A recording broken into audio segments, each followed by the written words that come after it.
Hello बच्चों, आज का हमारा सवाल है चित्र में x तथा y के मध्य प्रभावी धारिता है। चार ऑप्शन हमें दिए गए हैं, उसमें से हमें बताना है। अब देखिए, हमारा ये पॉइंट a है, यही x के बराबर होगा क्योंकि दोनों के बीच में कुछ नहीं लगा है। ऐसे ही y और d एक ही पॉइंट होंगे, तो हम इस फिगर को फिर से बना सकते हैं। ये हमारा x पॉइंट है, ये हमारा y पॉइंट है। अब देखिए, x के और c पॉइंट के बीच में अब हमें क्या बनाना होगा, एक c पॉइंट भी बनाना है और एक b पॉइंट भी बनाना है। ये हमारा c पॉइंट मान सकते हैं, इसको हम b पॉइंट मान सकते हैं। तो x और c के बीच में एक कैपेसिटर लगा है, संधारित्र लगा है, उसकी धारिता कितनी है? 6 माइक्रोफैरड है।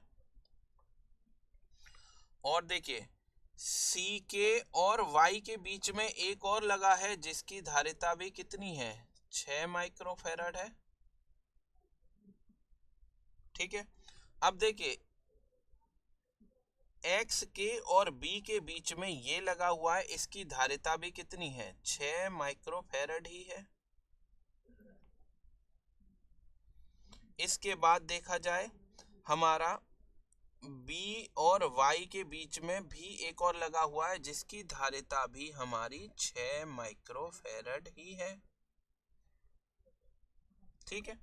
अब हमारा एक और लगा हुआ है B और C के बीच में, जिसकी धारिता कितनी है? उसकी धारिता है आपकी 20 माइक्रोफैरड। अब देखिए, X, C, B और Y को अगर हम देखें तो ये दोनों की धारिता समान है और ये दोनों की धारिता समान है। अब समान धारिता है तो ये हमारा सिस्टम कैसे वर्क करेगा? एक व्हीट स्टोन सिस्टम की तरह वर्क करेगा। व्हीट स्टोन जो ब्रिज होता है वैसे वर्क करेगा। और ये संतुलित व्हीट स्टोन ब्रिज है, इसलिए बीच वाले संधारित्र की धारिता कोई कार्य नहीं करेगी। तो हमारे पास अब क्या बचा? X से Y के बीच में दो धारिता लगी हैं श्रेणी क्रम में और दो धारिता लगी हैं ये श्रेणी क्रम में। तो X से Y के बीच में एक 6 माइक्रोफैरड है, एक और 6 माइक्रोफैरड है, दोनों श्रेणी क्रम में। ऐसे ही नीचे लगी हुई हैं, X से B के बीच में 6 माइक्रोफैरड और B से Y के बीच में 6 माइक्रोफैरड। ठीक है। अब देखिए, श्रेणी क्रम में तुल्य धारिता क्या होती है?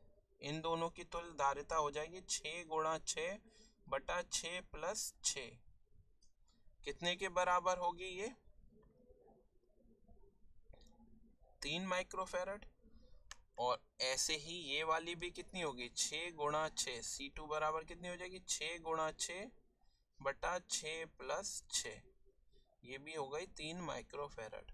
तो अब X और Y के बीच में अगर हम देखें तो दो ही संधारित्र हैं 3 माइक्रोफैरड धारिता वाले, और दोनों समांतर क्रम में लगे हुए हैं।